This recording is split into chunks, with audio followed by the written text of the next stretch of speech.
Welcome back to the Sports Complex on a Thursday afternoon. On the show today, we're going to get in to some more NFL talk, get you ready for the Thursday night football, maybe talk a little bit about the coaching possibilities and the coaching carousels as rumors are heating up about coaches that may or may not be involved in head coaching next season, what vacancies might be open. We will also get in to our power rankings.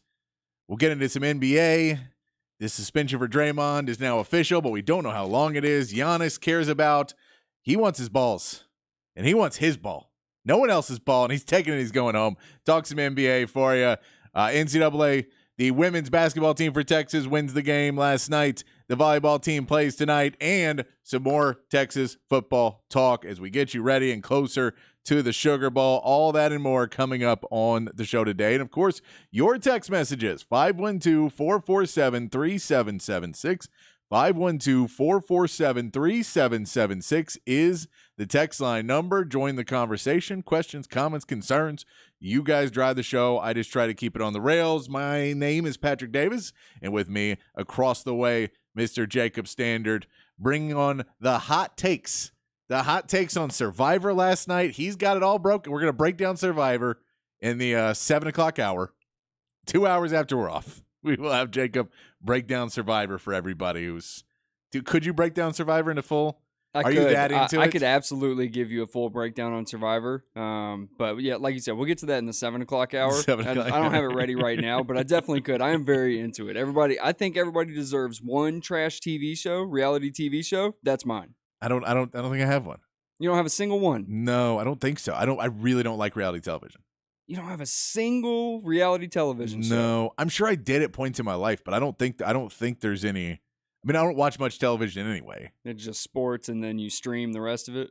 And then, I'll watch sports, and then, maybe I'll watch old TV shows when I'm doing while I'm working. I'll put something on that I kind of already just an old show where it's kind of just background noise. Even then, I put an old show on Netflix on. As I'm sitting here thinking about it, Survivor is the only thing outside of sports that I actually go into a TV provider for. Yeah, pretty much. I'll watch wrestling live. Oh, okay. So wrestling would be. I think that's sports, but yeah, it falls. But that's as close as I can get to as trash TV. Because I cannot. It counts. That's reality TV. Yeah, I cannot stand because there's writers though, and they're right. They're not. They're pretending. I guess it's the same thing because they're pretending that they're not scripted and it's edited and it's people that don't know how to act. Even though reality television, it's just a bunch of bad actors trying to write bad scripts.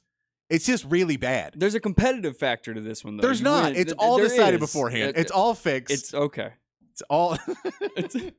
I'm not a fan of reality television. I know some people are. If you've got a reality television show that's good, you can tell us on the text line that we've got to go check out. But I'm not I don't know. Rod Babers was huge. He has all his trash TV. That's my one. I will say for anybody on the text line that has been keeping up with a lot of quitters this year. A lot of quitters this year. I think I'm very much I hate the guy who's at a concert and he's dancing facing the crowd, or the person who's just the loudest. I hate people who want attention for doing nothing. People who didn't work for attention that get attention. And I think that's so much of reality television is people that are I'm an interesting person. You're not interesting. You're loud. Everybody's interesting when you starve them on an island for 30 days. But they're not. Because they're not interesting people because they're the same as everybody else. They're just louder about it. They're just not interesting people do interesting things and have interesting conversations. Whatever, man. Let's do a sports show. Whatever. My ranting too much about reality television. It's not against Survivor. It's against all reality television as a whole. That's fair. I'm not taking a shot at your one thing. It's the entire genre. I'm feeling attacked. I feel personally attacked. No, I feel like I watched Survivor the first season, and then I was done with it. I'll tell you, I would probably vote you off. I would have voted myself off. Would have voted myself off day one. They've been go do this challenge. I'm I'm good. Well, it looks like Patrick's got to go. Patrick's got to go. Did he quit? No, he's just not moving. He's just hanging out. He's just hanging out on the boat. They told everybody to jump off. Patrick went, no. And apparently his one item was a ton of beer. It's just it was a giant cooler of beer. I just wanted a free day trip to Fiji. That's it. Let's talk some NFL. We talked a little bit about it yesterday. The news just came out that there is some possible rule changes that the league during the league meetings. I want to get a little bit more into that because we're seeing there is some rules that need to be shifted. They always need to be moved. One of the good things the NFL has done recently is they've kind of kept trying to move the rules, and they're not somebody who has to get stuck into the, baseball was stuck for so long of this is the way it needs to be done. They still are. But they made a huge change this offseason with the pitch clock and everything else. Yeah. But, you want to see a place where they go, okay. And so one of the first things we talk about is the kickoffs, that they don't like the kickoffs. And what's being reported is not just completely getting rid of it necessarily, but a one-season experiment. What?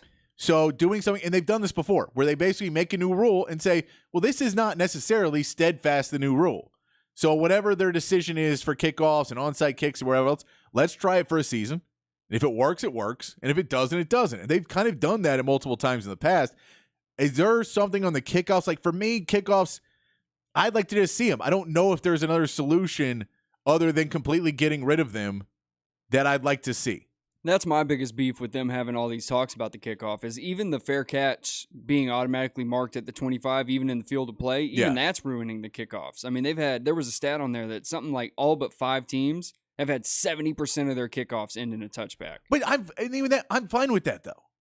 Really? Like that I'm more fine with because there's a possibility of a return still. And I get that you want to have more returns, but I don't need the more returns because it's a thing in sports that happens so often that the offense does not progress as fast as the defense does. And so the rules continue to shift for the offense because the defense finds ways around it and you get people that are able to get through. And so we see more often than not, if you say, well, if they take 10 balls out of the end zone or like on the end zone line and run them back, I'd say most of them will end up inside the 25 and not the big play. And that's not as great viewing television if you go, well, it's another deep in their own end zone. This is the 5th time they're starting at the 12-yard line. And I get you can have a defensive game. And I'm not mad at that happening once or twice in a game. If it happens 5 times and we're not seeing scoring and we're seeing just over and over again, well, defense won again. That will lose viewers because the defense is no longer, man, what a great hit. That's a highlight play. Right. So just standard form, okay, well, that was a good tackle. Or you get sacks now where sacks are a guy holding a guy for a little while and the quarterback trying to throw it into the ground. And that's the sack. So it's not a highlight play where everybody gets so amped up unless it's your team. And that's the reality is if it's not your team, the holding it back at the 12 is not necessarily entertaining as much. Sure. I get worried about it because I feel like they're getting closer to removing the kickoff entirely. That's what I think was... football is won in 3 phases, right? Offense, Yes. defense, and special teams. Cannot eliminate the kickoff. Can't do it because then what are we looking at for onsides? No, exactly. An onside is the bigger question, and that's the one where they say the 4th and 25. I And hate that. I hate that idea as well. I'm not a fan of that idea at all. And so, you can still technically have a onside kick and no kickoff. You could still technically have, you still have special teams because you still have the punt game, which is huge. Right. But no, I get it. I think you need to make different rules for the kickoff. I know if it's all for health, then they don't want to make it, and they don't want to make it to where they handicap the defense so much that somebody has 10 runbacks in a season. Yeah, they're trying to get rid of high-speed collisions. I mean, they're trying to get rid of that 70-yard head start into a collision. And so I know that I can't remember which one of the smaller leagues did it, where they basically lined up the defense way closer, and then they couldn't run until the ball was caught. I think it was the XFL that did that. But I'm more fine with that then. And you say, okay, well, you still have something, Sure. and we're getting rid of the problem you had. If your problem is actually the 70-yard lead up to a hit, cool, we'll take that out. If it's just you don't want it in the game anymore because coaches are saying, I don't want to rely on special teams and I don't want game-changing plays like that, then screw you, coaches. We like those kind of plays. I mean, what are some of the most memorable Super Bowl moments are kickoff returns that turn the tide completely for a game? So I hear you. Here's my question, though. Does it take these NFL athletes 70 yards to get to top speed? Because I don't think it does. I think a safety coming down from 12 yards behind the line of scrimmage and meeting a running back in the hole, I think it has the same impact. I think it's close to that, and we could do the sports science on it. But the more the point is the amount of times it's going to happen in a game. So your odds percentage, which is I'm going to send 10 guys at 70 miles per hour at 11 guys. Right. At least 6 or 7 times a game. Yeah. No, I hear you. Versus I'm going to blitz one guy who's supposed to be picked up, and he may get to the quarterback once every 3 weeks. Yeah. The odds of injury on that, you're like, well, yeah, I mean, if you say 10 versus 11 over and over again, the odds of somebody getting hurt, and even if it's not even a big player and it slows the game down. I know how that sounds callous, but that's the NFL. They don't care. Right. Cool, that guy's not going to be in the NFL next year anyway. We don't care. Break his leg. We don't care. Yeah. But this is 7 minutes of game time that we're wasting right now. Right. And it makes the game more boring. And that's, and Roger Goodell would never say that. But there's a part of it that's on all of them. I mean, we got to stop slowing the game down with guys just constantly getting hurt on kickoffs where we're into possession, touchdown, timeout, go to commercial break, come back from commercial break, kickoff, injury, commercial break. Yeah. That right there, they don't want to have that. And so the more you can stop injuries on the kickoff, the more you can get rid of that, it makes the game flow a little bit better because you don't have that other timeout. So if we take out all the human element and just say time-wise, they don't want to take 2 breaks back-to-back, then look at it that way. Yeah, I hear you. I also don't I don't agree with the experimental season. Like, that's what the XFL and CFL are for. Yeah. Like, experiment over there. But that's like moving the extra points back. That was experimental at the time they did it, and now we just do it. Yeah, but how many times are you going to hit on an experiment? Like, you but know that's what I mean? Point. But when I say experimental, it doesn't mean you go back to the other way when the season's over. It means you try something else if that doesn't work. Right. But you're admitting no longer are kickoffs ever going to be the same. Yeah. You move on from that and you start moving forward. So that's one that we're looking at. Another one that is controversial because some people believe it's a proper thing, the proper punishment. Others don't, is the fumble through the end zone. That horrible play where you make a huge play, get near the end zone, and you fumble the ball and they say it goes out the end zone, other team's ball, you don't score, you lose the ball. Massive change of possession and everything else. Fair. And here's why it's not fair. Is because if you fumble that ball out on the 1 yard line, you get the ball on the 1 yard line, and you get to go score a touchdown. It does not change the affection. But if it's just slightly different, and if you said, okay, when you fumble it out on the 1 yard line, it's their ball. Always goes to defense. Then fine. It's the same penalty now. But you can't tell me 1 yard makes a difference of you don't score and now you score on the next play. That's the problem. Is the law? It doesn't make sense in between those two things. Sure. So maybe there's a common ground in the middle, right? Maybe you don't lose possession, but I'm a fan of first and goal from the 20.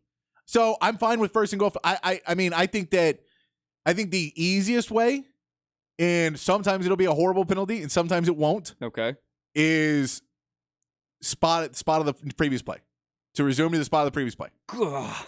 Because that could be really bad. That could be an 80-yard run for a touchdown punched out the end, and it's a punitive, huge problem. Or not punched, they flicked the ball before they crossed But that one's so much less. That happens, but that doesn't normally go out the back of the end zone. Sure. That's normally recovered in the end zone, which is the other team. I'm talking about the punch out or reaching for the end zone to make a spectacular play, ball, and then they review it for 10 minutes, and the ball, he lost control just before he crossed, and now it's knocked out of bounds, and those plays. Tough. Finish the play. I get it, but if he does that to get a first down, then it's still their ball. You're not going to convince a Cowboys fan that people shouldn't be punished for reaching out to make a spectacular play because we are so jaded on that. I get it, but that's what I'm saying. Why would you not want it to be so you don't have that jaded experience anymore? But I think spotting it where the previous foul is where it could still be very punitive. 80-yard run, ball gets popped out at the end. Oh, yeah, it's huge. You're back, and it's 1st and 10 again or 2nd and 10. You can be lost at down penalty still. Yeah. And it's still 2nd and 10 from the 20-yard line. That's a punitive play. Or, you're coming around the side on a 3rd and 3, and it's 4th and 3 now because the ball got popped down. That's still a penalty because you lose the loss of down, and you lose whatever yards you gained. But it's just way, way less punitive. And then they could go the other route and just go, okay, ball's on the 2. Yeah. I don't think you should go that far as to make it completely non-mattering. Right. I think spot of the foul or spot of the fumble. I like that. Spot of the fumble is the easiest penalty because you just say the ball cannot advance once you fumble it. Okay. So, once it is, there's no forward fumble. So you fumbled it. It goes through the end zone. We get it wherever you fumbled it. So he fumbled on the 1 yard line. The ball's on the 1 yard line. But that's now rewarding it a little bit more. Right. Yeah, and I get where you're coming from because that has changed games. That is a controversial thing when it happens. Yeah, I mean, if you say if you're to say a team is down 7, okay, and they go and score, and they're right about to score, and the ball gets popped out at the very end, they're reaching out, and the other team gets it. It's now their ball on the 20-yard line, and now they can run the clock out and in the game. I get it, but instead of saying, well, let's make this game more entertaining and he can go try and score that game-tying touchdown now. Right. No, they just get it, run the clock out. That's it. Game over. What great defensive play. What a turnover for a guy to reach out his last hand and poke the ball and not recover it. They didn't recover it either.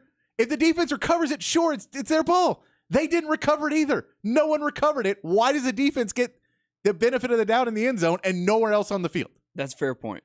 That's my point. They get it only in the end zone, only when it matters the very most. We give the benefit of the doubt to the defense, and everywhere else it's on the opposite edge. That's a fair point. At least make it even. Okay. No, I hear you. I like that. I like your solution with the where the fumble occurred. A couple other ones.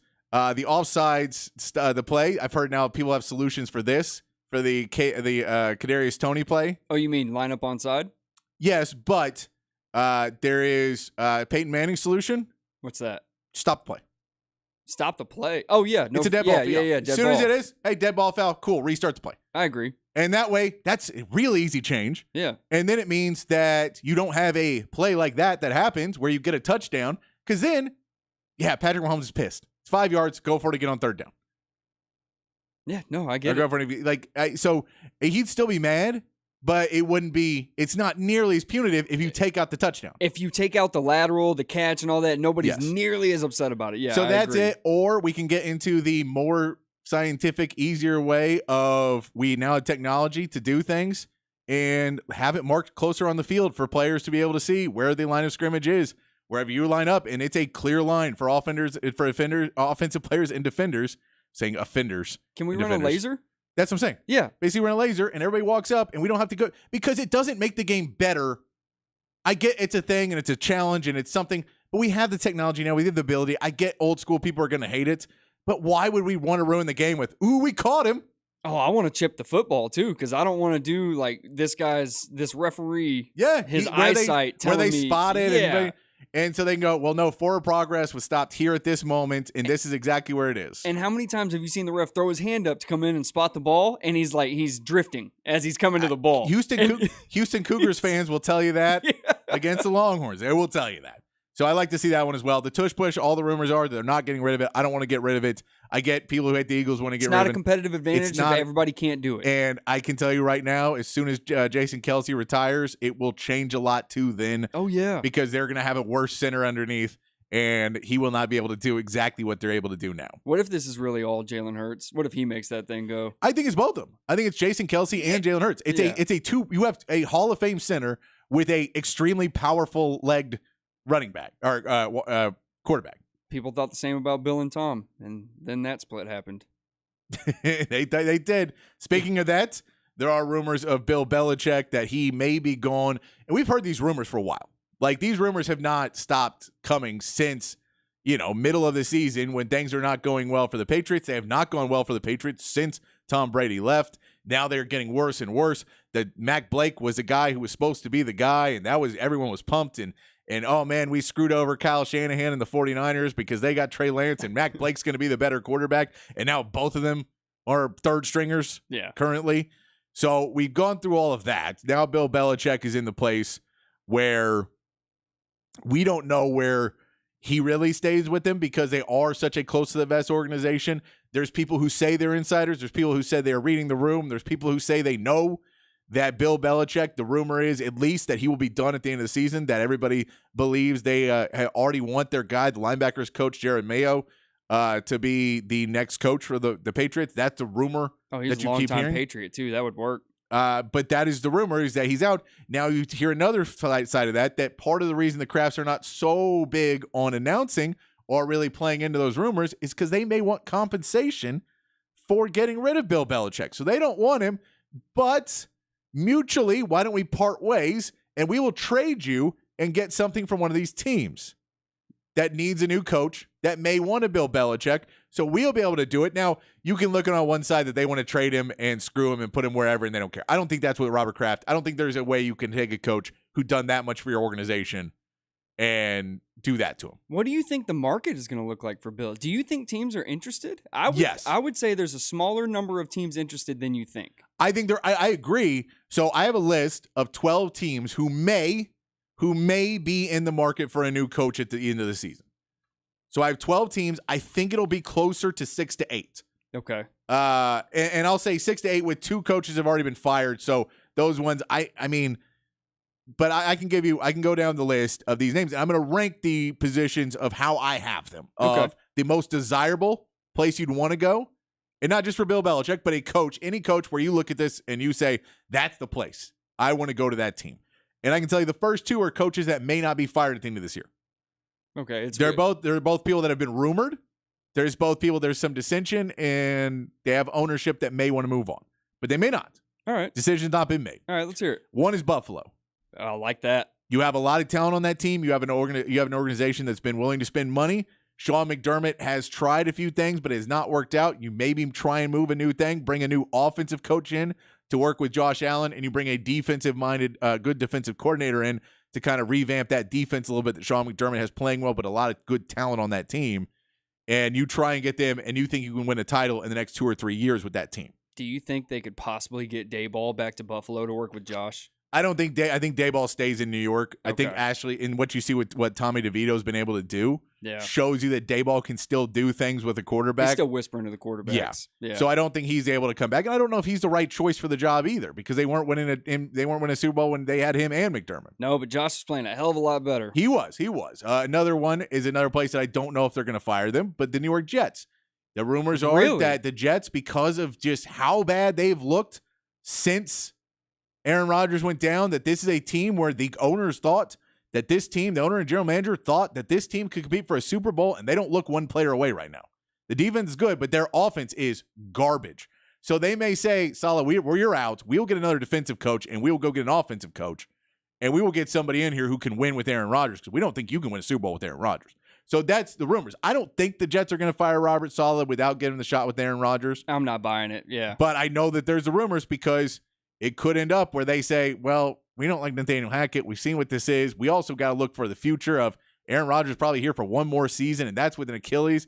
And if he's not fully on there, like, you can't win. I don't think they'll blame Saleh for the offensive woes, just because I think everybody knows what Hackett is without Aaron. I agree. But they also know what Hackett is with Aaron. I do not think that job's going to be open earlier. I put it on my list because I've read it enough other places. Okay, fair enough. This one, Lord help me, better be on there. Okay. But I think it's a good place for people to go, and this is where I think Bill Belichick may end up. All right. Because it makes sense to my head in a number of ways. The Los Angeles Chargers. Yep. I think they have a lot of talent on that team. I think they have an ownership that is willing to spend a little bit of money on guys. They don't want to spend on the coach. They didn't want to get rid of Brandon Staley. They're riding out with him right now. But I think if you brought in a Bill Belichick to help that defense and go, we have a lot of talent on that defensive edge. Got your franchise QB in place already.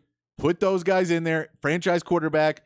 You figure out Austin Eckler, if you can pay him now, or you move on with Joe Kelly, whatever you're going to do on that side. You have wide receivers. You have talent on that team. Can you put that together? I think the Chargers are there is some reasons to not be enviable because there is a culture. You don't have your own building. You don't have a lot of things. But I think for a guy like Bill Belichick, who is just basically thinking, I need to get to my wins total. I want to be the all-time winningest coach, and I can't do it rebuilding a team. So if I take a team that's 10-win ready now. You don't think Belichick's going to want to go somewhere where he picks his next guy? I don't know. After being GM for so long, you don't think he wants to pick his QB? No. Because right. I don't think he has time. Oh, fair. Yeah. I think he needs to win 10 games every year in the rest of his career and walk away as all-time winningest coach. But he's not close enough in football to just say, oh, no, I can have a couple more 5-win seasons and then hope they don't fire me and say it was all Tom Brady. Yeah. Like, I haven't won without Tom Brady yet. Yeah, you're right. He needs to change that perception right now. So go get me a place where it's done and I don't have to worry about salary. We're done. We're good. We have a team. So I think that's one there. Chicago Bears are another, I think, interesting choice, not for Bill Belichick. but a good team that has the number 1 overall pick of Carolina as of right now. They will have their pick as well. Yep. Some good picks, some young players. You have Justin Fields that you're going to be able to trade or keep, decision making of who they bring in.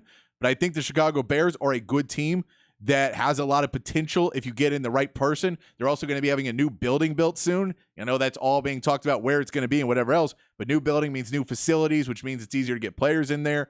They just got Sweat. I don't think they're a great run organization right now, but if you get the right guy in there, a lot can change. The Bears are very interesting when you start thinking about all they could do with that number 1 overall pick. Yeah, and the Bears pick. Right. Like they also and that one's probably going to be in the top 10. So you say if you say 2 top 10 picks, what you can do in that, and then if you want to do what the Texans tried to do this year, right, and say, well, maybe we can move up and get Marvin Harrison Jr. too, and get Caleb Williams and Marvin Harrison Jr. Ooh, or Drake May and Marvin Harrison Jr. Or what is everybody willing to give up for Caleb? But that's my point. But if you're number 1, and then you can say, all right, well, mate, we'll get number 2 and number 3. Because 1 is very different than 2 this year. But it is, but it isn't. Because a lot of people like Drake May. Because Caleb Williams is undersized as well, and Drake May is not. All right. And so people like that. So I think if you could go, if you're the Bears and you can go 2 and 3, but you also know if you're the Bears, you're like, God, we got to make this choice right. We always mess this choice up. We have to nail this. Yeah. Another one that is on the questionable coaches that may or may not end up being gone next year, because this Arthur Smith has had a lot of belief in his guys and doesn't tend to fire guys, the Atlanta Falcons. Yeah. But also in the fact that the Atlanta Falcons continue to draft players they don't want to use, that they've drafted Kyle Pitts, which they do not use correctly, and they've drafted Bijan Robinson, who they don't want to use correctly. Bijan's on the Falcons? I know. Oh. That you may want to move on from there. They're also in a division that's very winnable, and you don't want to get behind in that division while you're drafting these young guys, and you're going to have to pay them. I could see that being a position. There's a lot of young talent. If you know how to use it, you got to find your quarterback. But again, this is a deeper quarterback draft. You can find one in the second round that could be a decent quarterback for you. But do you want another Desmond Ridder? Do you want another decent guy? Michael Penix Jr. could fall in this draft. You think so? To the second round? I think he could fall late first, early second. He could fall to the Falcons easily. With all of the QB injuries that happened this year, I don't think so. I think there is going to be a premium on having a... So, first round pick for Atlanta Falcons, which is they're a under 500 team right now. Yeah. So, they're top 15 pick. Yeah. You don't think they get Michael Penix Jr. there? Well, yeah, they probably could. He's 23, 24 years old. He's older than most guys want to draft. Yeah, they definitely could. But it was the second round conversation. I get it, but I'm just saying you don't know because Will Levis was not going to fall, and Will Levis fell to the second round. True, but... And so I'm just saying there is that choice of, I'm not saying he's going to fall to their pick in the second round, right? But it could be the first pick in the second round. You trade up for it and you get it. Yeah, fair. But I'm just like, that's a guy, I think you can get a quarterback this year and you could try and work with that. The Saints are another job that we don't know. Dennis Allen was kind of left over from Sean Payton. Has not worked out. Again, in that NFC South, I think everybody who's not winning is pretty pissed off right now. All the ownership's like, how are we not winning this division? Yeah. They got Derek Carr. That's another enviable position where it's not a bad job. They've had success in New Orleans. Not a great place, but an okay place, because now we're starting to get into the jobs that are a lot harder of a rebuild and a lot further to go. I have 7. I have the Raiders. Okay. Where you get Vegas, but man, they're spending a lot of money on coaches that don't work there anymore. You don't have a quarterback.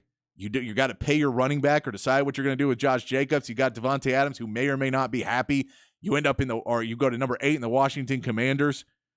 Yeah. And the Commanders, and they've got a lot to rebuild and new ownership, which is great. Right. And they're probably going to get a new building, but you just trade away your whole D-line. I hear you.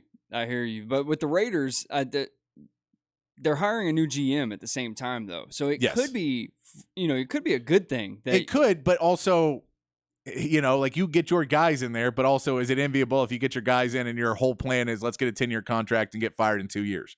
That seems like the Raiders' plan right now.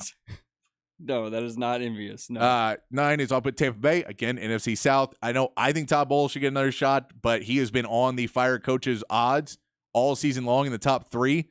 So I guess people in Vegas are hearing that he's not going to be there much longer. I think he's done. So they need a lot of help there, and they have to make decisions where they have a lot of cap room, but they also have to the Mike Evans question and Godwin question, and do you completely rebuild that franchise? They have 6 picks coming up in this year's draft. They do. They have 6 picks.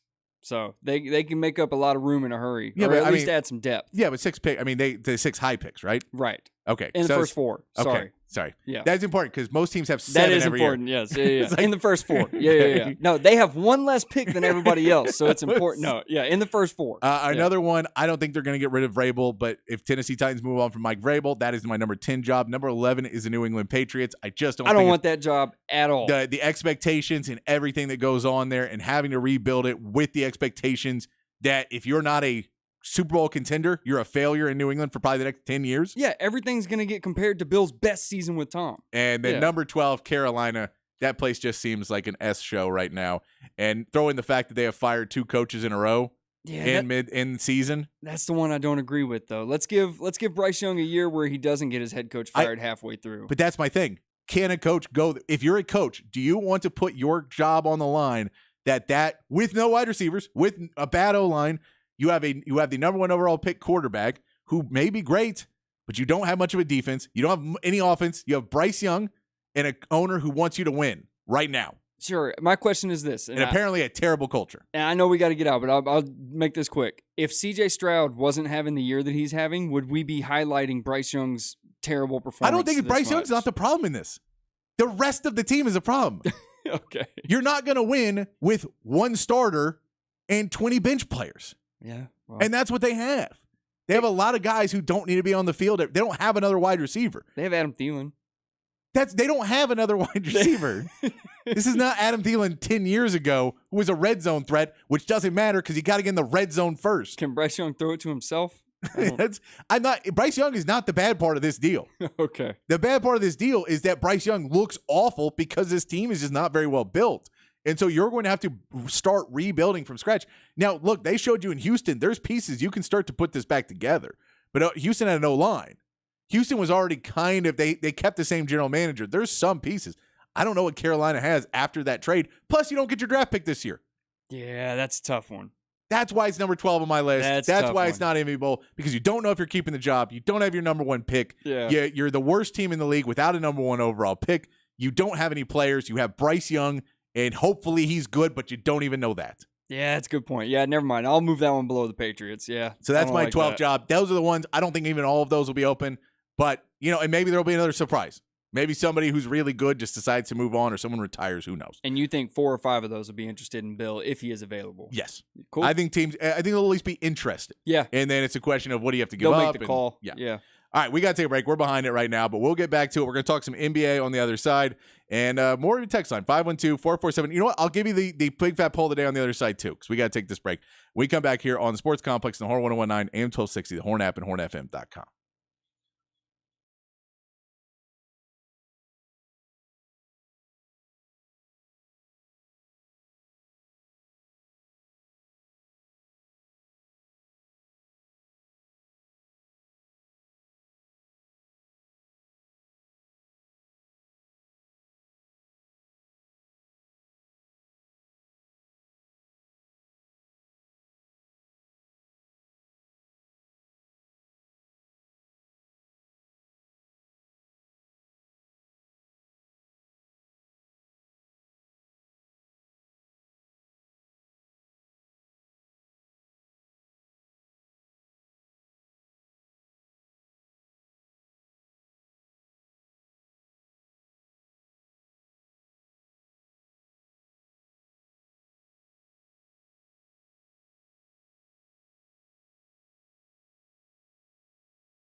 Back on the Sports Complex here on the Horn.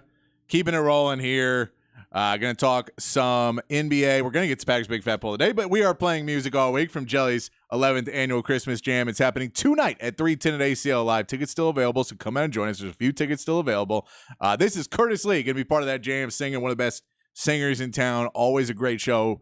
Excited to see him play tonight and get up on stage. So it'll be a fun show. You can join us. It's all benefiting the Austin Firefighters Relief and Outreach Fund, cool charity that helps firefighters at points when, sometimes they're going, there's repercussions for being a firefighter beyond the dangers of the job in this valve. So it's a great organization to help out with our first responders. So it's a very cool thing they do. We talked to Jelly Ellington yesterday. You can go back to the podcast page and check out that interview as well. But we'll be out there tonight. I am hosting the event, so I hope to see you out there. If you see me out there, if you come on out, come say hey, and we'll do a shot. If you're buying, we can't buy all the shots for everybody. Yeah, I was going to say, that's a lofty little goal you set there. I was going to buy shots. I was like, I can't buy shots. Come on out, we'll have a shot. No, you got to buy it. You got to buy it. Sorry. Or we'll have a beer or a nice handshake, pat on the back. Yeah, we can do all those. Nice high five. All right. You know what, though? We did miss this in the first break because we were talking about Bill Belichick for too much. He just gets he's so exciting. How can you not talk about Bill for that long? I mean, Bill, he's everything he's done. How does that name not intrigue you? We talk more about Bill Belichick than he's ever talked about himself. And well, now we're on to the next segment. We're on to the next segment. No. we're focused on Kansas City. Yeah, we're focusing on the next segment. We're focusing on Kansas City. It's time for Patrick's Big Fat Poll of the day. Patrick's Big Fat Poll of the day on the Horn. All right, Patrick's Big Fat Poll of the day. We were talking about rule changes in the NFL and possible rule changes. So I want to ask you, if you could change one rule in sports, doesn't have to be the NFL, one rule in sports, what would it be? What's your one rule change where you say, I hate this rule, can't stand it, annoys me every time it happens, I'm going to change that rule? Mine wouldn't be a rule. It'd be more of a way, like a procedure thing. Let's get the electronic strike zone in baseball. Give me that. I'm tired of a strike zone moving. There's a lot of stuff in baseball where you're like, can we just get rid of anyone who is too old to do can we just take some of the vote away and give some votes to younger people? Let me get this straight. We all know this umpire is terrible at calling balls and strikes, right? Oh, we're going to keep letting him call in games? Okay. Yeah. Well, I do. Let's put it this way. If you think Babe Ruth is the greatest baseball player of all time still, then you don't get a full vote in today's game. It's not the same game. It's not the same game. Sorry, Babe Ruth fans. I think Babe Ruth's great. I've never seen his games though, because I'm under 40. I'm 39 years old. I've never seen a Babe Ruth game. So I'm sure Babe Ruth was amazing. Right. But I can't ever put him at the top of my list. Yeah. Because I never it didn't exist. Watching games didn't exist. John Goodman is more of a representation of Babe Ruth in my head, which is sad.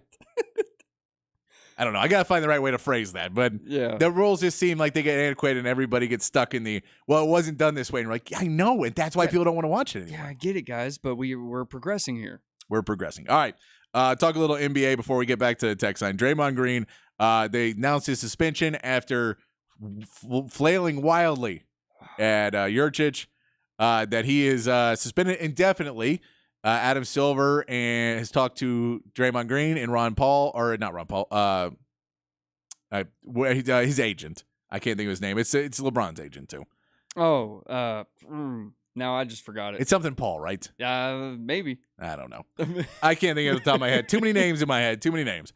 But I will. But he has talked to them. They've gone through. Draymond Green has expressed interest to find the root of the problem of why he continues to have these things. So I don't know what. So he has said that he's okay with trying to go to counseling or whatever else they're going to try and put him into. That's good. To figure out what is happening. I listened to a thing with Charles Barkley where he says kind of what we're all know, which is he's not as good as he used to be. And so he used to be able to push a guy around and roll, use his legs, and he used to be able to do this, and they were winning games, and now they're not winning games, and he's not being able to contribute the way he wants to. And so when he's getting beat, you respond with violence because that's what he knows how to do. Yeah, and he needs to be able to go in and go, man, you're not a kid on the streets of Michigan anymore who can fight when you lose. You're a grown man who's a millionaire. You don't have to fight in the NBA. You're an NBA champion multiple times. Yeah, and if you want to have this right, you can go on and all these players love you. For whatever reason, a lot of ex-players are huge fans of yours. Everybody thinks you're a nice guy off the court. So why would you want to throw this away by continuing to just go down a path where people can't defend you? And then you end up like Bill Laimbeer, who is coaching in the WNBA because no one in the NBA wants to touch him. Yeah. No, it's a tough look. I hope he does find the remedy, because that is something like that. It just seems unnatural enough to be like something's actually and wrong. It's also, he's been suspended for, half of the games, or like he keeps getting out because we get the suspension for choking out Gobert, and now he comes back and then he's suspended again, and he's just getting suspended too many games to help this team that it needs help. Golden State's not where they need to be right now. I'm sure he's glad he got that contract. Yeah. I'm just glad the NBA is not just tossing him aside as a lost cause. No, and also there's a union. You can't suspend a guy for 20 games for this because they would get mad because it's millions of dollars. So you can't do that. So what they're going to do is suspend him indefinitely, work with him. Rich Paul's the guy. Rich Paul. I get there. There eventually. it is. But if they'll work with them, I would assume it's going to be somewhere in the 5-game suspension. It may be a little bit longer, but I'm going to assume it's going to be about 2 weeks. Okay. So in that week and a half to 2 weeks to when they say, okay, well, he's starting on a path and he's not always there, but now he's in this counseling and he's in all these things and he's trying to get better. He also knows he's on the 3 strikes you're out penalty, and he has 2 this season. And so he knows if he does it again, there is a major punishment coming. But I don't think they're going to suspend him for a super long term for something that in reality would have been a 1-game suspension for any other player. You think they're going to have a quicker whistle on him now? No. Okay. I think they will ref him the exact same way they've always refed him. But it's those kind of plays are not like, that's the thing, is it didn't get out of hand until he hit at somebody. We're not going to go back into it. Just why? I don't get that. If you also missed it, Giannis puts up a Bucks career high of 64 points. Yep. After the game, the Pacers had a player who scored his first career point. One point. He scored 1 point. So they went to go take the ball to give to the rookie to say, here's a moment that you'll never forget because you're probably not going to last in the NBA. And Giannis runs across the court. Being held back by everybody. Because he wants that ball. I don't believe that Giannis is going to be playing in the NBA long term. It was a bad look for him. You can be completely wrong because I didn't expect Tim Duncan to play a long-term career, and he played a lot longer than I thought he would. Sure. You never know with some of these players, but it feels more and more like he does not enjoy the NBA and the lifestyle and all that goes into it. And he enjoys being good, he enjoys winning and all of that. But when we saw him, from his talk last year of trying to talk to the media about it's not one game when we lost and all of this and accepting responsibility and all that. I think there's a point of it where he's just like, I don't want to deal with the egos and all this anymore. I just want to hang out with my family. The conversation he had with the reporter when they made the in-season tournament, they were like, you're going to Vegas for your birthday. He's like, I'm away from my family. That's not fun. But you get more money. We get paid? We get paid. Yeah. So I think there's a part of it for him where he just kind of wants to, he wants to get paid. He's going to get his money. He'll get through his contract. And there's a decent enough shot that he'll sign a 1-year deal or 2-year deal, depending on how good the team is. But I could see him walking away from the game at like 35 and just saying, you know what, my body hurts. I've done everything. I can go live a great life. I don't need this anymore. I don't think that's that far-fetched. I really don't. And as soon as you said it to me earlier today, I started running through my head all his recent press moments and all that. And it just, I could see him cashing out and being done with it. And now, look, he may play till he's 45 because he wants the money. That may be also another, you never know. Right. But it does not seem like he is enjoying himself a lot anymore. So you think that's why he chased down the game ball? No, I think he chased down the game ball. I mean, I think I feel like he felt like it was a slight. Okay. That it was like they were keeping it away from him and he, feels attacked by this or whatever else. Which after a 20-point win? But that's my point. Well, but the problem was they came back. The Pacers came back in that game, so Giannis had to come back in while he was celebrating a 49-point game. Yeah, and they're like, "Man, he had 49," and then he had to come back in because they started to come back. Dropped 15 more on him, but it did not. It just was a bad look for him all around. A couple of other things: the Lakers did beat the Spurs 122-119. Spurs came back, scored 45 points on the Lakers in the fourth quarter. Were able to come back, but not enough. They were down 50-63 at half. AD versus Wemby was what it was supposed to be. AD had 37 and 10. Wembanyama had 30 and 13 plus 6 blocks in that game. A good game there. coming down. They play again on Friday. The Rockets were able to beat the Grizzlies 117-104. Jaren Jackson Jr. trying to do it all with 44 points. Interesting development in the Rockets right now. Tari Eason had 25 points in this game, 18 against the Spurs in their last game. Really? So he's stepping up as another scoring option because Jalen Green did not look good in the game. But Tari Eason off the bench may be somebody who's starting to step up into a scoring role. When you need to jumpstart that offense. He's only averaging like 9 points a game during the season, but 2018 last game, 25 this. See if he continues to evolve as a scorer and if Ime is going to use him that.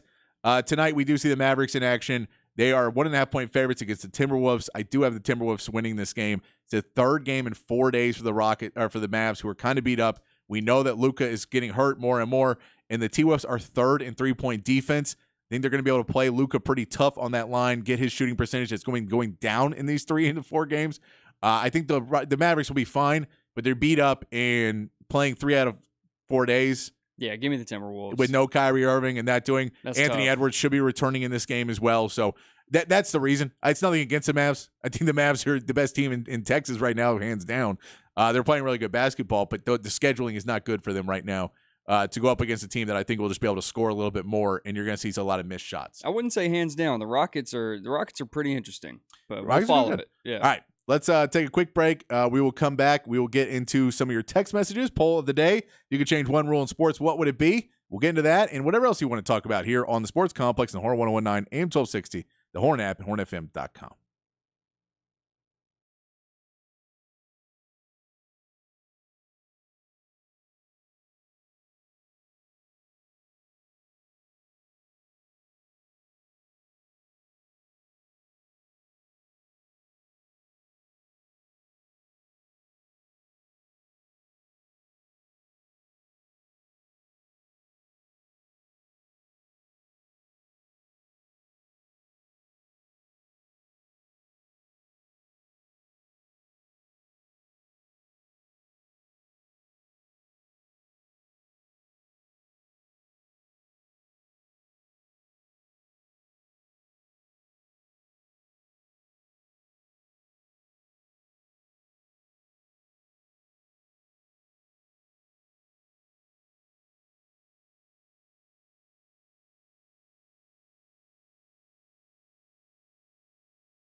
Back on the Sports Complex here on the Horn, playing music from Jelly's 11th annual Christmas Jam, happening tonight at 310 at ACL Live, benefiting the Austin Firefighters Relief and Outreach Fund. This is Robert Wagner, another great singer who's been around. If you've ever seen Suede, he is a singer of Suede. He's going to be out there doing a few songs in the jam as well, hanging out with us tonight, all benefiting a great cause, celebrating the Austin Firefighters Relief and Outreach Fund, celebrating Jelly's 11th annual Christmas Jam. It is crazy that we've been doing this for as many years. I've been with him.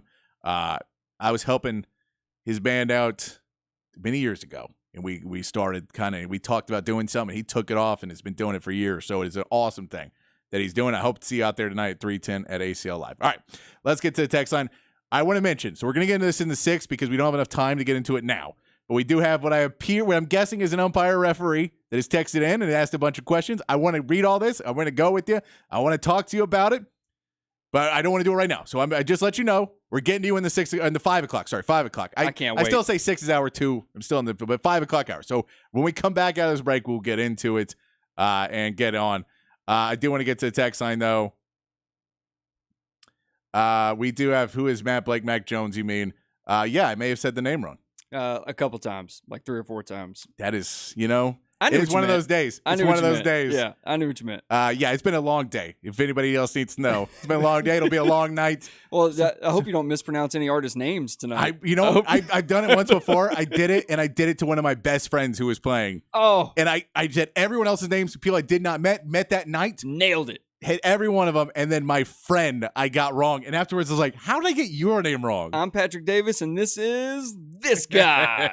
Yes, sorry, Mac Jones. Is who I was going with. We were actually funny. We were talking before the show about those immaculate grid things, and I can't do them because I just can't recall names anymore. I needed a Brain Vault custom mouth guard when I was playing sports. I'll tell you that much. I think that's not great. Not great for me right now. Would have helped you out now. Would have helped me out. Apparently, flopping in basketball has dangerous repercussions when you slam your head on the court a few times. Not if you have that Brain Vault technology. That's what you need. Chan says PD is a Bryce homer. I'm not willing to call him a bust on one season with no other team. Me either. And look, I thought they should have drafted Bryce. Was way off on that one, but I'm not about to call him a bust on that team just yet. I don't know if this is for us. Dairy Queen for ice cream related stuff. Whataburger for burgers. I don't know if we were talking about that. How did we get there? I don't know where we got there. How did we get here?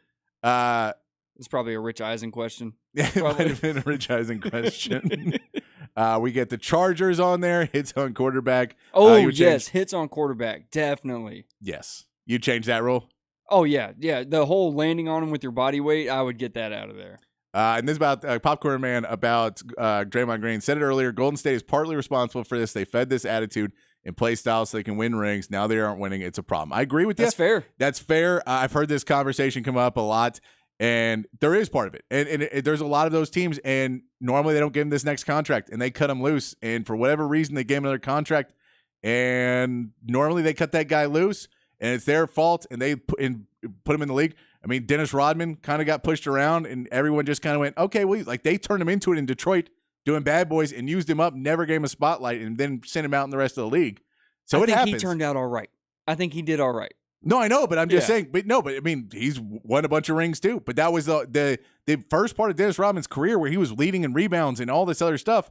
He was on the Pistons where they taught him how to be crazy and foul and all that stuff. So no, I agree with that point. That's a good point. All right, we got to take a quick break. When we come back, we'll get more text line. I'm going to get to the referees or umpires, whatever you are. Appreciate you texting in and listening. Almost certain it's an umpire. It's got to be somebody. We'll get to it. We will get to it. Some decent points.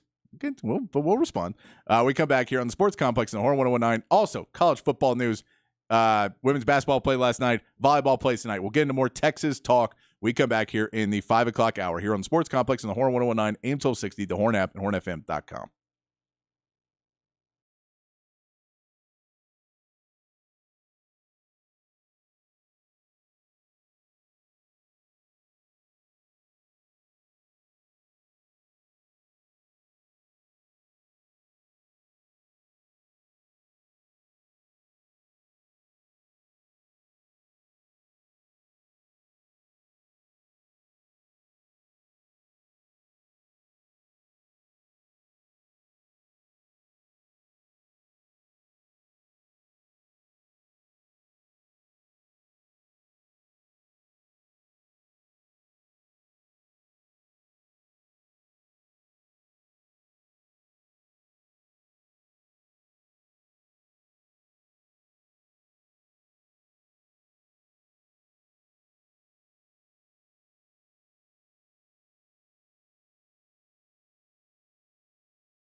Hour 2 on the Sports Complex here on the Horn. We're going to get into some Texas talk, Texas women's basketball, Texas volleyball, Texas football. We'll get into all of that.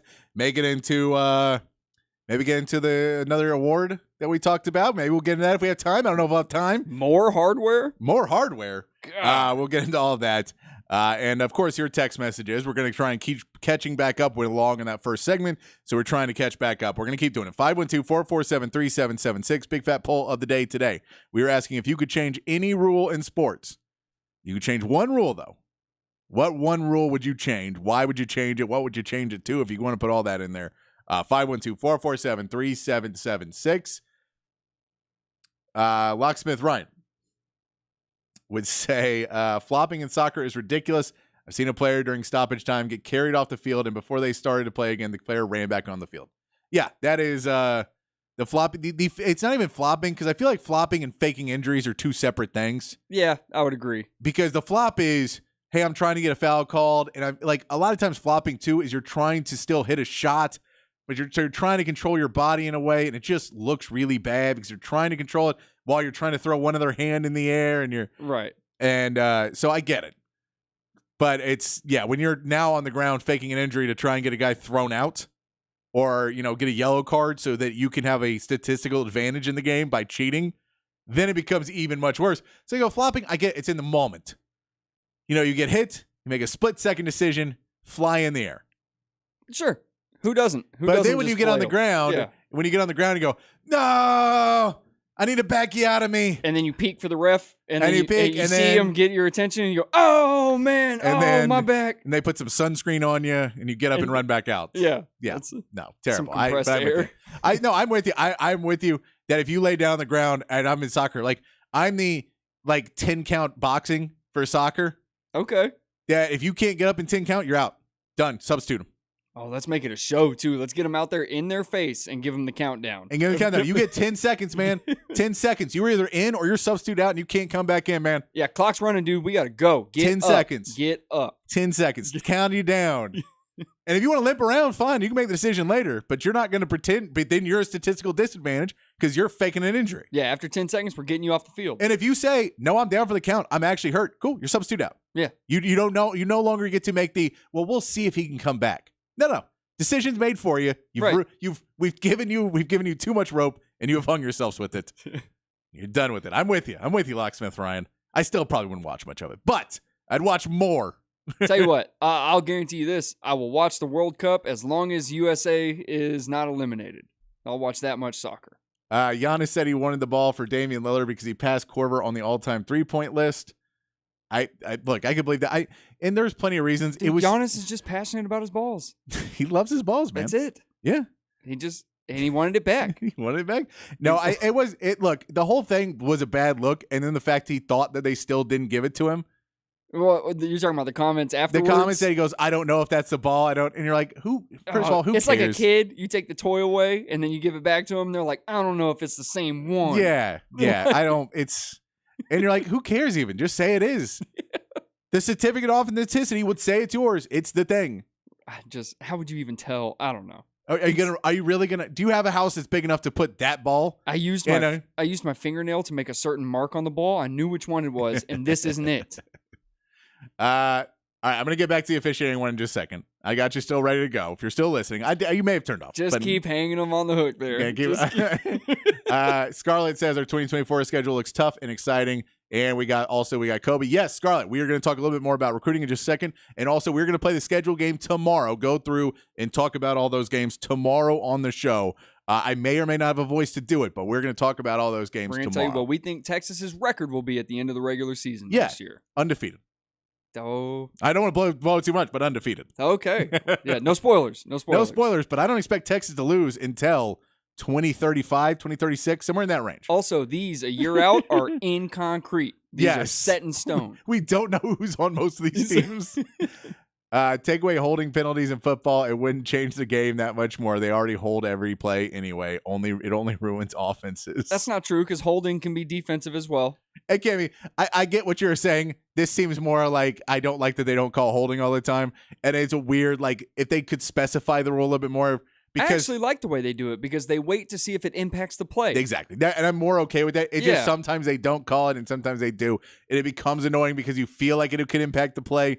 But I agree that it's annoying. But I don't think that they get it wrong a ton. And if you called it every single time, you're like, yeah, it would be awful. It would be really it'd be boring. terrible. I would make any fumble that goes out of bounds a turnover. Why just the end zone? So you want to go the other way. Ooh, you have a supporter. Every fumble out of bounds is a turnover. I hate that. I hate giving defensive, because it just makes the game worse. It doesn't make it like no one's watching and be like, ooh, like especially like the Jets are a perfect example why this is terrible. Hold on to the ball. No, but this is the reason why it's terrible. Because there's these defensive teams that are great and the most boring offensive teams are like, yeah, cool, we're going to hand it off to Breece Hall for 7 more yards and punt again. Ooh, isn't everybody excited watching Thursday Night Football?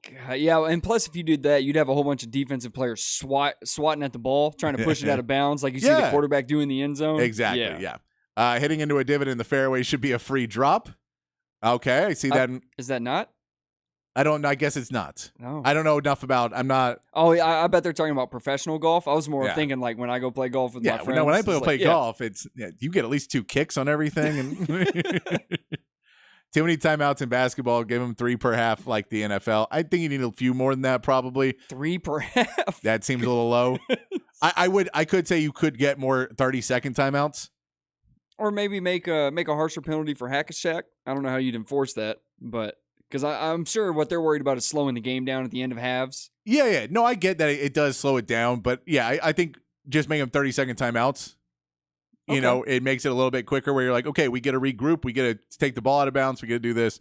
But we also don't get – because, again, basketball is a game of runs. And when you take out timeouts, you take out a big way to stop a run, right. Which I know people want runs, but you don't want runs that are 35 points. Right. Because then the game's over. Yeah. And if you get that run in the first half, cool. Tune on out. Yeah. Once they get to like a 15-2 run on you, hey, timeout. We need to. Hey, we need to go look at this and break a game again. If I could change anything after the first overtime, you would have to do a 2-point conversion the second overtime instead of waiting till the third overtime to do it. So moving up that 2-point conversion. I like that. I don't mind that. I don't mind that one. All right. I want to go back to this because one of our texters, which I appreciate you texting in. I do like you texting in. Texted in a few things. We were talking about the officials, and I don't think we're that bad about officials. I don't think so. I think we were saying we would like some rule changes to make the game more fair and even. Or just less annoying to watch. Or his rule change, though, is the extra point in football. Running should be a variable choice. 1 point from the 2-yard line, 2 points from the 15-yard line, 3 points from the 30-yard line, and 4 points from the 40-yard line, 5 points from midfield.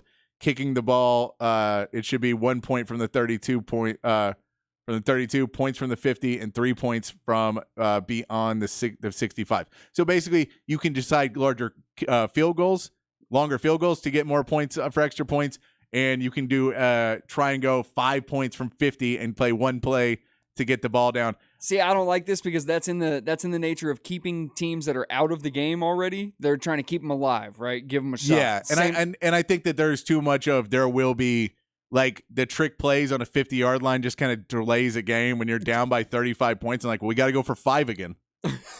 We got to set up the 5-point attempt. Okay, and you're like, it doesn't matter. Get it. Just give it to them and we can go up. But then it's like, all right, well, no, now there was a hold.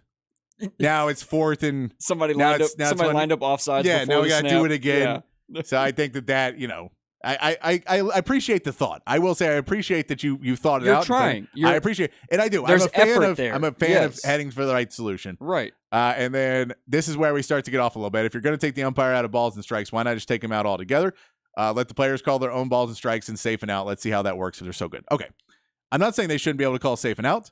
We have reviews for it. It seems like they're doing much better with that. Sometimes they still miss it, but for the most part, it's doing fine. Right. The balls and strikes is the question of a umpire he decides it calls it pretty even in the first, and you make it a real hitter's game where you're not calling anything outside, and then you realize, hey, I'm maybe calling it too much of a hitter's game. Oh, it's 8-9 in the third. Where right, let me tighten up the strike we're making zone. these pitchers have to go in, and we already knocked out both starting pitchers by now. Yeah, because the pitchers are having to pitch like in the strike zone, and so now I'm going to loosen it up, and now a team's down by 2 runs because I let everybody score, and I'm going to tighten. I'm going to let the reliever can throw it 2 inches outside every time, and I'm not going to call it. and I'm going to call it a strike every time. And I've seen too many of those games where you say, just set the box. It'll take a year or two for every pitcher to get used to, but you get used to it, and they'll go, okay, we know, and it's the same, and everything is the same. We do it. And I get taking the human element out of it, makes it different. I don't care. It's an incremental part of the game. I think it helps. And why not take the side judges out of football, downfield on pass interference? That way the players can just wrestle all they want. Let's see how that works out with the referee calling pass interference. I don't improve the game. I didn't want that. I don't. Those are not comparable things. Balls and strikes. A pitch is thrown every single at bat, right? And a ball or strike is called every single ball that goes through. Yeah, and that's so we can't extrapolate and say, well, if you get rid of this, then you get rid of that. No, you don't. You keep those because they're necessary. Right. And then just quit being about the officials. Get out there and try and do it yourself. I'm not saying you don't do it. It's a hard job. I agree with that. I would do it once. You do it once? I would do it once. And boy, that crowd would love me. We're going to score some points. I couldn't do baseball because I can't kneel and crouch like that. And I can't run anymore. So I don't think physically I'm out of it. I would do it. But no, look, I've been lucky enough to talk to some of the officials during the college basketball games. And while I don't agree with all of them, and I don't agree, and I think some people, it's too much ego. I think a lot of people do a really good job. I think a lot of umpires and officials do a really good job. And the fact that it's not talked about more in deciding every game is crazier. The reality is, with gambling now, people are going to be more and more upset. And every single time someone loses on a bet, there's more and more talk of it's all fixed and everything's rigged. And so the officials must be in on it, which is not true. And I feel bad if you're an official and you have to deal with that. I get it. It's not an easy job. You walk into a game and no one there likes you. Yeah, you should. If you do, you should not have social media. Right. You should just delete it all off your phone because people are going to be jerks about it. I get it. I'm with you. And then why not take the quarterback out of the football game too and just jug machines back there like every pass is absolutely perfect? Why'd you take the whole human element out of all sports? That's the problem. That's the problem. And I appreciate you listening, but if you believe that people are tuning into baseball to see a strike zone move the same way you're coming to see a quarterback play football, then you care too much. Like it's no difference. If you put an electronic strike zone, the viewership does not change. Nobody stops watching baseball because there's not an umpire calling balls and strikes. Nobody does. If you take quarterbacks out of football is not a watchable sport anymore. It's not. That's even why close. It's not the same thing. They're just not comparable. I get it. I get that if you're an umpire and you or your dad's an umpire or somebody in your family is an umpire, you want to get it. I understand that this is what's great about sports is that people can have their own opinions and do what they want to do and believe in what they want to believe in, and you can fight for yours the same way I'd fight for mine. I personally would fight for an electronic strike zone because I just think that I want it to be right all the time. I don't want it to come down to one person and their guesstimate of what is happening versus and the reality is if an ump just has an off night, and cost a team a game in the middle of the season, and they're not in the playoffs by one game. They were already doing it in the minors. I don't think it'd be that hard of a change. I get it. I do have an issue. Just umpires being compared to quarterbacks is a little wild to me. It's a little wild. That's a little wild. I'll say make all football reviews in regular speed, not slow-mo. I think you do need to show. Jacob mentioned that yesterday. I think at least once after you've already reviewed it all at frame by frame, at least one more time, watch it full speed and then give me your judgment. Favorite soccer memory ever, watching the Austin FC game. A player dropped and rolled around like he was shot. Player did not stop or even slow down. Love it. Love it. Create more drama in NCAA football by only having one overtime of it being a tie. Soccer fan. That's a soccer fan right there. No more ties in sports. Yeah, no, we don't need ties. Eliminate the third column. We don't need it. God, I hate ties in sports. I hate it. I appreciate you listening, but I hate ties. But that's more for fantasy football, not for life. When he says defensive pass interference yard should be added to the receiver's reception yards. Come on. Are you in one of my leagues? I do want to talk a little bit of Texas. Before we got to hit this break, we will mention the Texas women's team did beat Arizona 80-75, starting to play Power 5 schools, moving up in the competition. But no, they still get a double-digit win. Rory Harmon has 19 points. Shaylee Gonzalez goes 4 of 6 from the three-point land, gets 12 points in that game as well, be able to score some for Shaylee Gonzalez, a good game for her. NCAA volleyball. Yes. The Final Four is tonight. First game is at 6. The second game, according to Jacob, is 30 minutes following the first game. That's every graphic I've seen. I just think it's a funny way to... Or roughly 8:30, but it's on ESPN. You can check out the volleyball team playing in the Final Four Yeah, if you're not following that right now, you definitely tune into that tonight. Absolutely. Some notes on Texas football. We've talked about Malik Murphy. We mentioned it yesterday. It happened during the show at the end of the show. Malik Murphy is transferring. I am happy to see that the 99% of reaction from fans, from players, from everybody is very positive. Everybody feels more bad for him that he is unable to stay with him. No, that he's unable to stay with the team through the college football playoff. That the timing of it is you feel bad that he would stay and then leave. But he can't because he has to enter the transfer portal so he can go make his next decision. Right, so that teams know he's available. Yeah, because they're going to make a decision before January 9th. Right. So you have to make that, right? So that's why people feel bad, and that's something that they're talking about changing. They felt bad he never saw the field. No, because he did. Because he did. He played in 2 games for us this year that we may not win if he's not there. Right. No, I get it. So we'll put that in. I do want to mention, though, talking about the transfer portal, a couple names. I just want to throw out a couple names. I'm going to throw at you 3 names in the transfer portal and 3 names on flips to keep your eye out for Texas coming up, because we know we got Kobe Black. We know that the transfer portal is heating up, and some people that I've heard that are making visits to Texas. One that a lot of people are saying is almost a done deal. Trey Moore, the UTSA edge rusher, that he's the AAC Defensive Player of the Year last year. He's the UTSA single-season sack leader. He's got 2 years left, but he is claiming he's only going to play 1 more and then try to go to the NFL. That's fine. But he is a lot of people are predicting him crystal ball to Texas already, but that is a big need for Texas to get another edge rusher in. I'll take the 1-year rental. Yeah, but he would like to go to a bigger school, put his name on better tape, but a great sacker too, which would be good for Texas to get. Andre Makaba, the safety out of Clemson. Okay. He is visiting Texas. The original report of when he was visiting was wrong. He corrected them and said, I am, but not when you say I am. Oh. So he is still coming to visit Texas, I believe Friday. I think so. I think tomorrow. But he is from LBJ. He went to high school at LBJ. So from the area, a safety, a big need for Texas. So they'll have someone on special assignment for that one. They'll have definitely someone assigned to that. Like make sure he understands that it's a good time here. Michael Taft? The legend of Michael Taft grows stronger. Yeah, the best recruiter on Texas football. And the other one, Matthew Golden, the wide receiver from Houston. We played against him this year. A really good receiver that we talked about in pregame. I remember before that this is the type of player that Sark's kind of guy. He is taking a visit to Texas as well. Maybe add a little bit more experience in the wide receiver core. Okay. A couple names to look for of guys who have committed to other teams, but Texas is not giving up for anymore. Because remember, that's when you see Texas and they're going out in their recruiting trips, they're going to houses of guys that aren't going to Texas and guys that already are and committed, because you got to keep them. And they're getting they've shown they can flip people. And they've shown they could. Ryan Wingo, the kid that was going to Missouri, is going to Texas now. That is a big one. Xavier Filsaime, I believe. Safety, he's committed to Florida right now, but Florida we know has issues. Okay. Because Billy Napier was not able to produce. They lost a lot of people in the transfer portal, so he may decide, you know what? Texas, when I made this pick, I thought Florida wasn't interested in a rebuild. I thought Florida may be going to the SEC championship game, and Texas was not going to be good. And now Texas in the college football playoffs, which is helping you a lot when you're trying to get these flips. And you're like, absolutely. Hey, man, are they still playing in meaningful games? Right.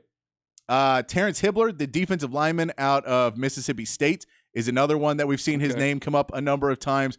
And Hunter Andrews is an interesting one. He's listed as an athlete, but he could play linebacker or tight end. He's listed as an athlete? That's an athlete in college recruiting a lot of times. It's basically a guy who's a big, strong, fast, and he's a running back right now, I believe. Okay, I thought you meant they just had his position listed as athlete. Yeah, they do. So they listed that, but then he could play tight end or linebacker. He's currently committed to Utah, but depending on, do you want to stay in the Big 12, go to the AAC, the SEC. Also throw in the fact that, Texas could use linebacker depth. They could use tight end depth. So it's somebody you can bring in that seeing of what he can do, how he can catch the ball, how he sees the field, somebody that could be very big if Texas could bring him in as part of this class. All those highly recruited players. Just some names to look out for. Keep on your X feed and keep an eye out for as the offseason continues on, because we know a lot of those guys are taking visits in the next few days to Texas, or Sark and the staff are going to visit them. We do also want to mention that T'Vondre Sweat, I believe all the All-Americans have come out now. Okay. We saw a few more come out.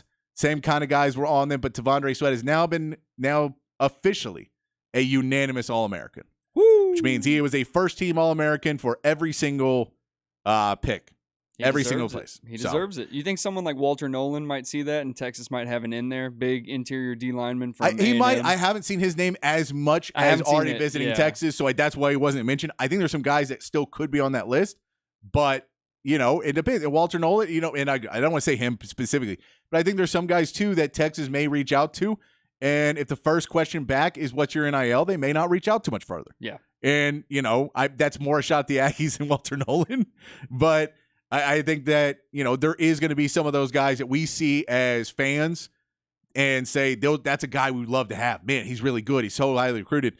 And then you realize, okay, well, if his first question isn't about the team and he's not worried about that and he's more worried about what paycheck can I get, and then and not saying that he doesn't want to play well and do it whatever else, but if that's the first question and you already have a culture built and you may not want to disrupt that, Sark's talked about that in the transfer portal as well. Yeah, Rod uses this phrase all the time when describing targets to bring into your team, and it's people who want to play for Texas, not at Texas. Exactly. And they want to play for Texas, not for the money. Right. And so that's kind of, so we don't know.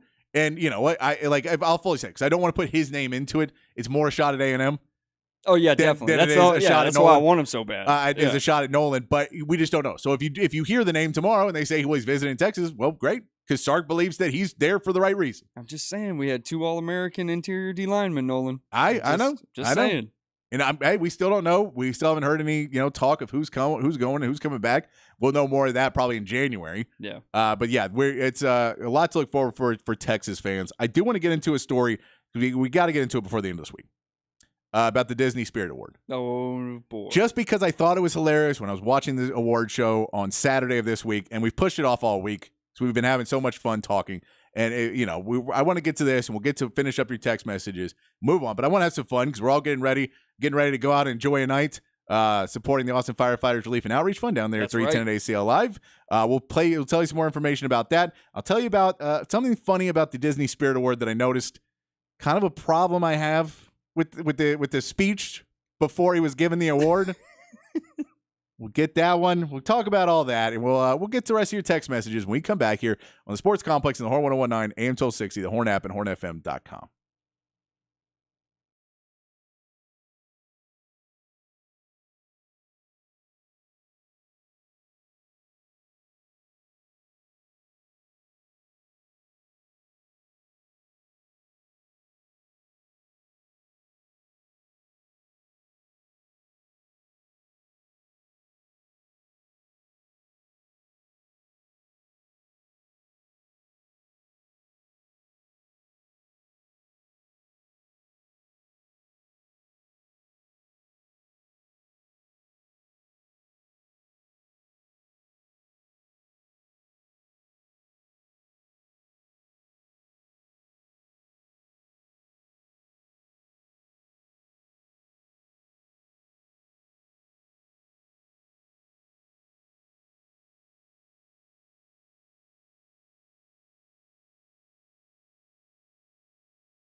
Back on the Sports Complex here on the Horn on a Thursday afternoon, getting closer and closer to Jelly's 11th annual Christmas Jam. Doors at 6, show starts at 7.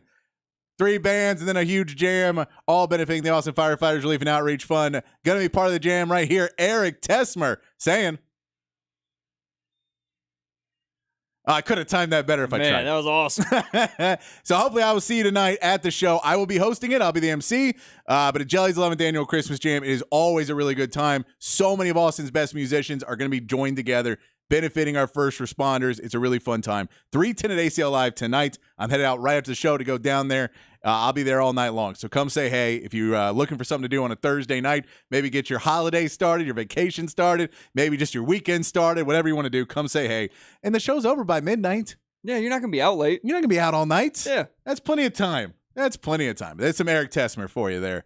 He's been a gunslinger in this town for a long time. By the way, if anyone ever questions how much Patrick loves his job, if y'all could have seen the glimmer in his eyes But I realized when he got to time that up. When I heard it, I was like, I can hit it. I can hit it. That was Yeah, that's also a kid who grew up wanting to be a rock DJ and just hit those posts and everything. Yeah. That's it. I can't do that because the job doesn't exist that much anymore. There was so much hope. And he was just like, oh, watch this.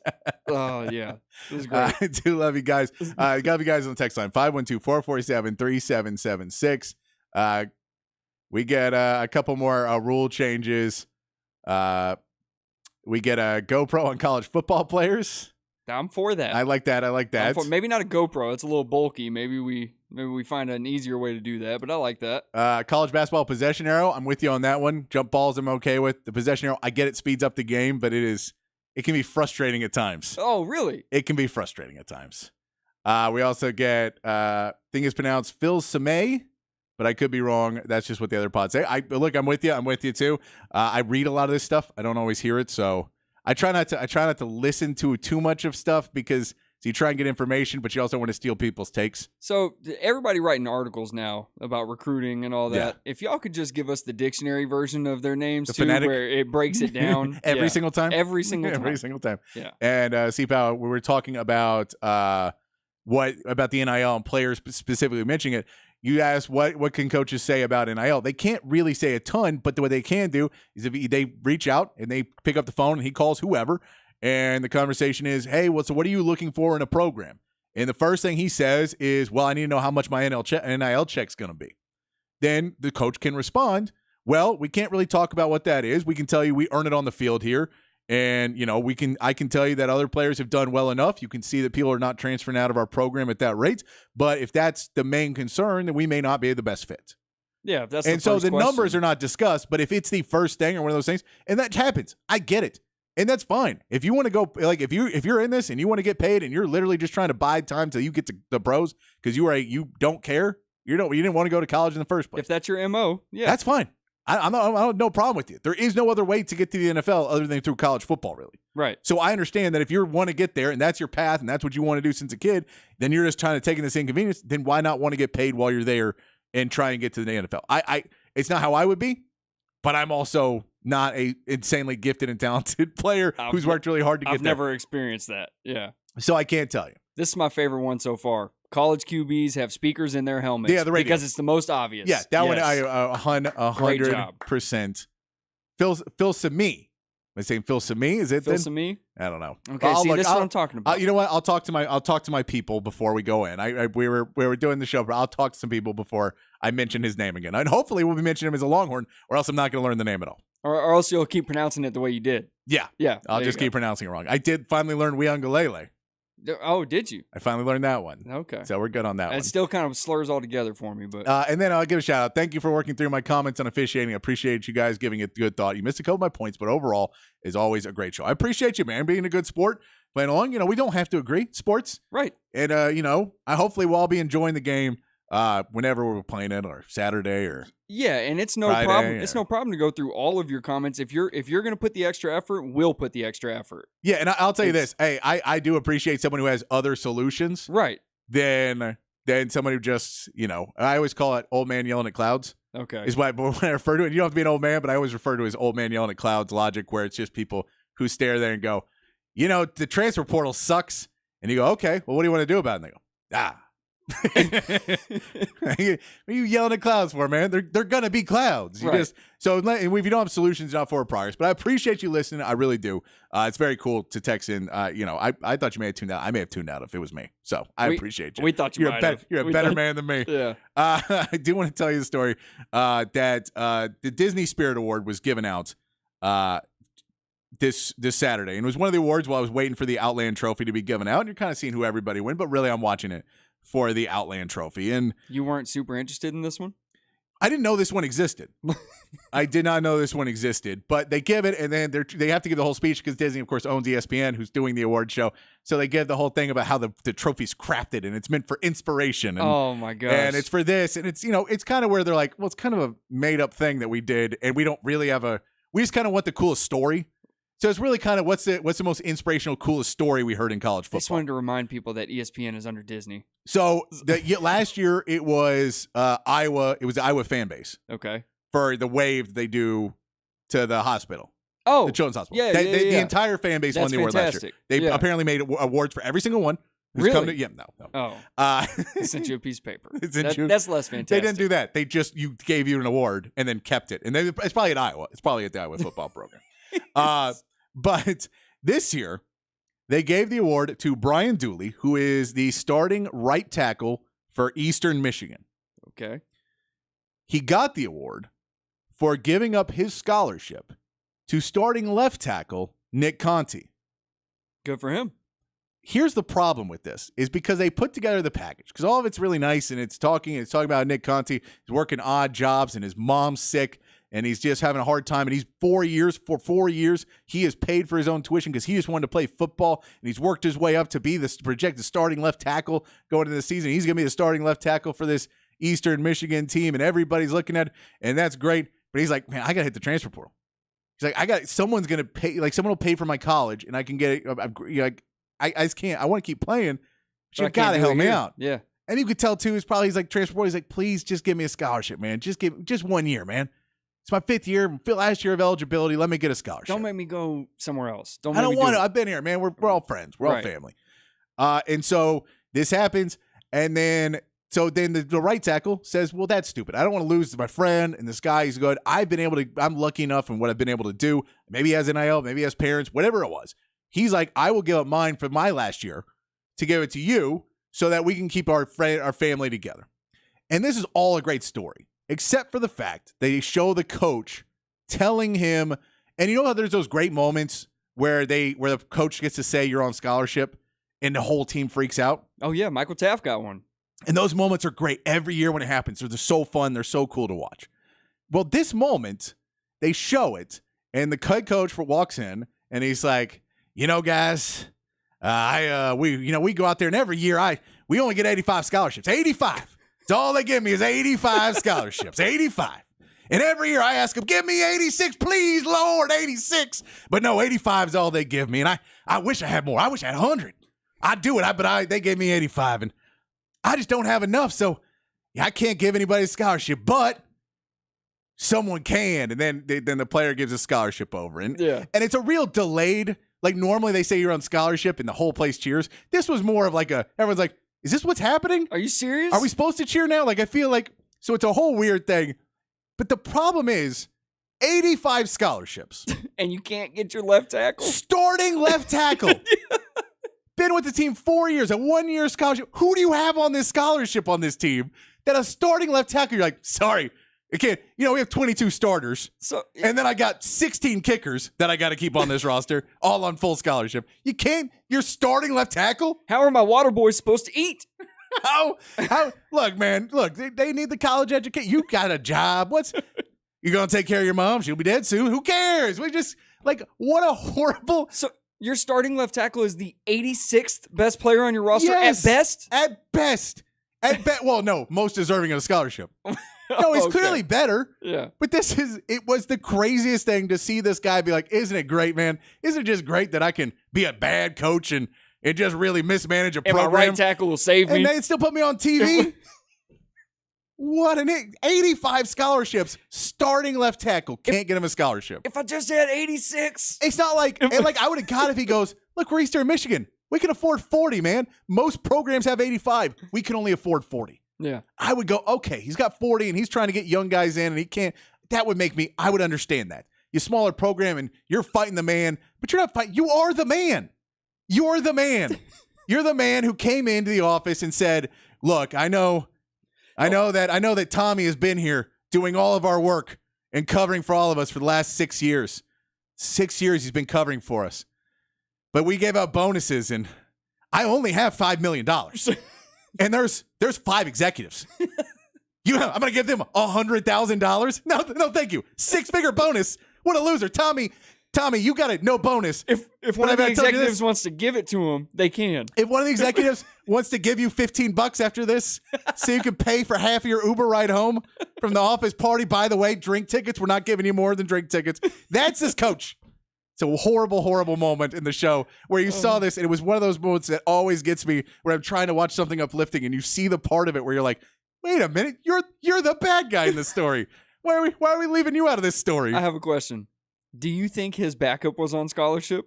Oh, no, he couldn't have been, because why would he not be? I feel like there's just like at least like 4 quarterbacks on Scott. Like he's got positions, or maybe he's a defensive coach and he's got like stacked 50 defensive players. Where did all the scholarships go? I don't know. And look, I'm not going to go down the rabbit hole of the scholarships on Eastern Michigan. I don't hate myself that much. But I am going to make fun of this guy because, good Lord, Disney Spirit Award. Can we make it another award for the coach who claims he only has 85 scholarships so he can't find 22 for his starters? Even if none of your starters play special teams, that's 33 players. You still have 52 you still have double that. scholarships. You have double that. You could give all your starters and all your backups a scholarship. You still have an NFL roster's worth of scholarships. Good Lord. Good Lord. That's all I can say. Good Lord. It was just a hilarious moment that I saw on Saturday. I told Jacob about it, and we're like, we'll talk about it sometime this week, and we're running out of time. So I wanted to throw that in there, that if you haven't, and they've cut it out. Everything I've seen now, I guess somebody at ESPN was like, hey, you know that part of it sucks. But maybe you could find it. Maybe if we just search, I think it's Zach Conte. We search Zach Conte scholarship. Or just do the kid, Brian Dooley. Well, because, Brian Dooley scholarship or Zach Conte scholarship, you may get the actual footage of that. It is. We only get 85. Starting left tackle. If I was a quarterback, why would I ever go to school that I'm like, hey, man, how many scholarship offensive linemen do you have? They're like, 3. Like, peace out, man. You can't give me a full scholarship? I like my offensive lineman not to have weak legs because he was gardening all morning. Doing landscaping, and then got to come protect me. That's such a wild story. All right, we got to take a break. We come back, we'll wrap up the show right here on the Sports Complex in the Horn 1019, AM 1260, the Horn app, and hornfm.com.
Wrapping things up here on the Sports Complex on a Thursday afternoon. Appreciate everybody playing along on the text line.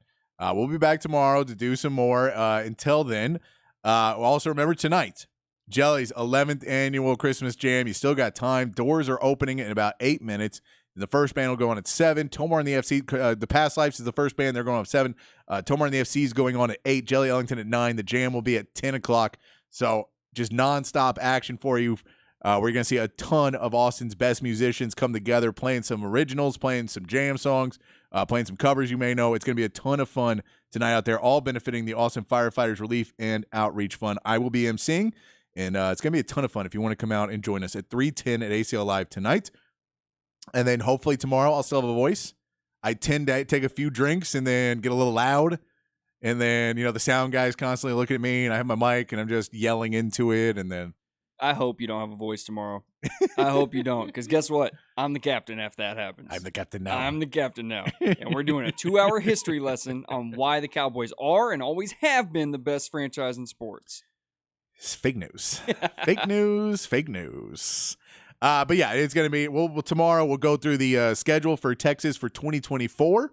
Getting a little bit of ourselves, but we'll do the schedule game tomorrow in lieu of picking college football games. Even though I do believe some bowl games are starting up on Saturday. So we will talk a little bit of college football. We may pick some bowl games as well. We'll talk about the NFL, the NBA, all the great stuff coming up. Whatever you guys want to talk about on the text line, you guys know. You drive the show. We just try to keep it on the rails. But hopefully I'll see some of you out tonight. Feel free. If you see me, I'll be on stage, so you'll know who I am. If you don't know my face, you'll recognize my voice. I'll be walking around out front of the crowd a bunch. Come say hey if you're going to be out there. I'd love to say hey to you, and thank you for listening to the show. All right. Until tomorrow, though, be kind, be safe, keep your underwear clean, especially you going to the show. And we'll see you tomorrow right back here on the Sports Complex.